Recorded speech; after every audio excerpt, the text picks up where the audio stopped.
ndagusuhuje nkwaye ikaze kandi wowe udukurikiye muri uyu mwanya, aho noneho tuje tuganira ku bijyanye na SpaceX mu mwanya wo kuganira cryptocurrency cyane nk'uko twe dusanzwe tubikora, ariko n'ubundi ni rya koranabuhanga ntabwo twabura nabyo kubigarukaho. Reka twirebere kuri ino post nari ndimo scrollingira mbanyibonye kuri Twitter, navuga nti reka nayo nze tuyiganireho gatoya. Ni Twitter yakozwe kuri page ya Goldman Sachs. Iyi ni page rero yatangaje ivuga iti SpaceX is redefining industries on Earth and aiming to create new ones beyond it. Hano nzi niba uri kubyumva neza, ariko ndagerageza kubijyamo ku mpande kugira ngo tubijyemo neza, kuko nabyo ushobora gusanga mu minsi iri imbere bizaba bidufashe neza ntawamenya. Iyi ni post rwose imazeho umunsi umwe wonyine. Reka turebe ibyayo muri make. Ubundi tuvuze ibintu bya SpaceX urabyumva, cyangwa ibintu bari kuvuga bya IPO nabyo ngira ngo uyu murabibonaho bavuga ngo ku itariki 11 z'ukwezi kwa gatandatu it successfully priced its biliyoni 75 IPO. Sinzi niba IPO uri kubyumva ibyo ari byo, ariko reka tubyumve neza nta kibitwaye. IPO ni ijambo ry'impine risobanuye Initial Public Offering. Iyi ngiyi nyine akaba ari iya SpaceX. Muri make mbere ya IPO company yari private, ubu ngubu ishobora no kugira aba invest, ariko reka wenda mbivuge muri ubu buryo. Reka tuze tubivugeho mu buryo burambuye.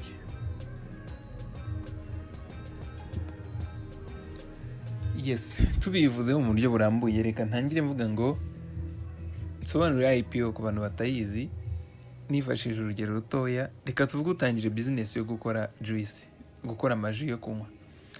Ako kanya business niwe wenyine uyifite.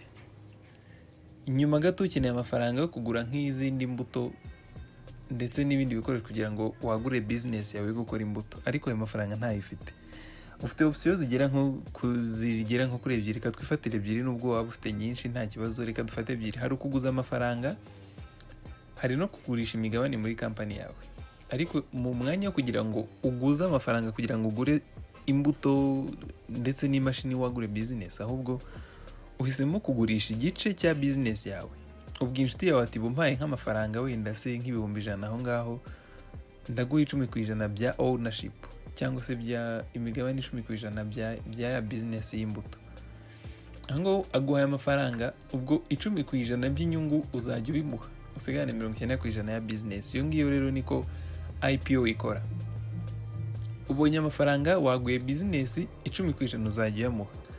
Tugarutse kuri Ibyo cyangwa muri stock mu bintu by'imigabane, IPO nk'uko twabivuze muri make ni nko kuvuga ngo mbere iyo company ntago yemereraga abantu muri rusange kugura imigabane mu buryo bworoshye. Cyangwa reka mvuge ngo mbere ya IPO founder cyangwa se n'aba investors bake nibo bonyine bari bafite uruhare kuri iyo company, nibo ba nyiri company.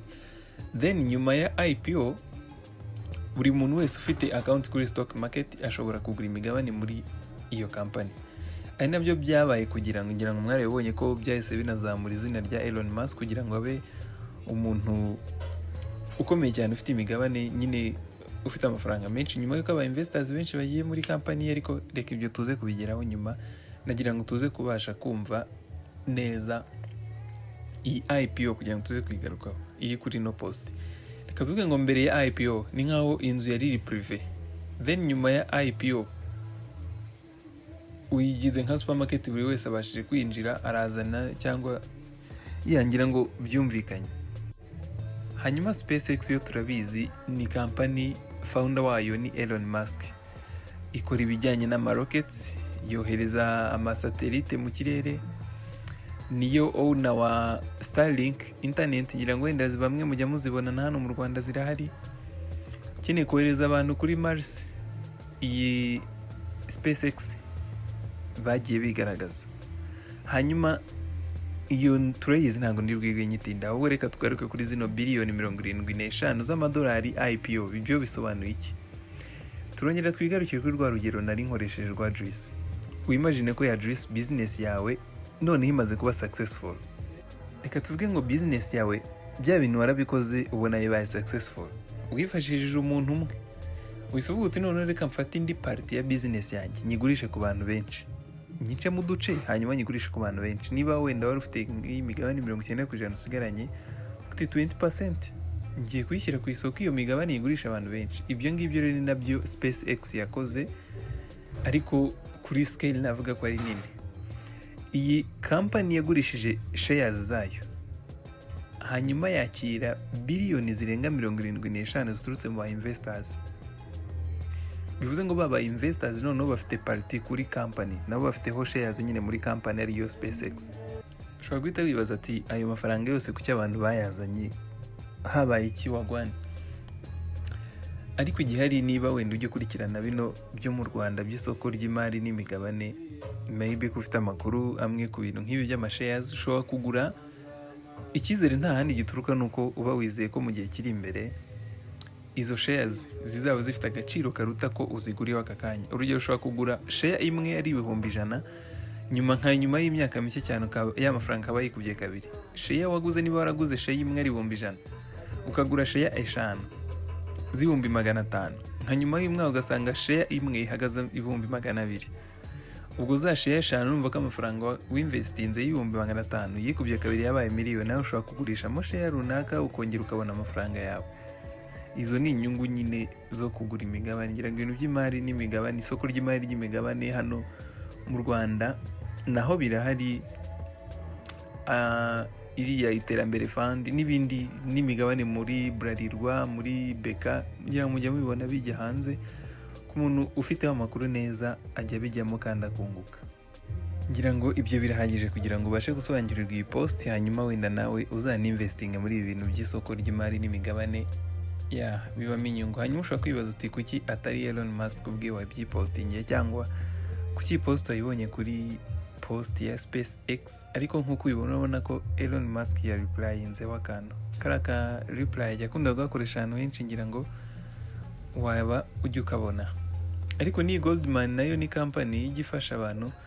Urabona ukeneye nko kugura ikintu, ukenera icyo umuntu cyangwa company cyangwa umuntu twakwita nk'umukomisiyoneri ugufasha kugushakira abakiriya. Iyi Goldman rero nayo ni company, financial company, cyangwa se uyite nka investment bank, ifasha abantu banini nyine nk'abo ngabo ba Elon Musk gushaka aba investors mu gihe babakeneye. Kuba wabona aribo bipostinze nyine barakoranye, nibo borganije iyo sale, ni nayo yashatse abo ba investors. Ibyo byo ntago wabigiraho ikibazo, kuko nibyo nyine bakora mu buzima busanzwe. Mwe mu bintu basanzwe bakora, wenda mu bijya bivugwa hanze ahangaha cyangwa nabo ubwo bakora, hari ugufasha amakampani kuraisinga amafaranga yabo, hari ukugira inama amakampani cyangwa ama business manini ku myanzuro igiye itandukanye nyine ijyanye na business, hari kumanaginga ishoramari, haba iry'umuntu ku giti cye cyangwa ama organization, gufasha amakampani kugurisha imigabane nk'ibi ngibi nyine bijyanye na IPO twagiye tubona, n'ibindi nyine bijyanye n'ibyo ngibyo.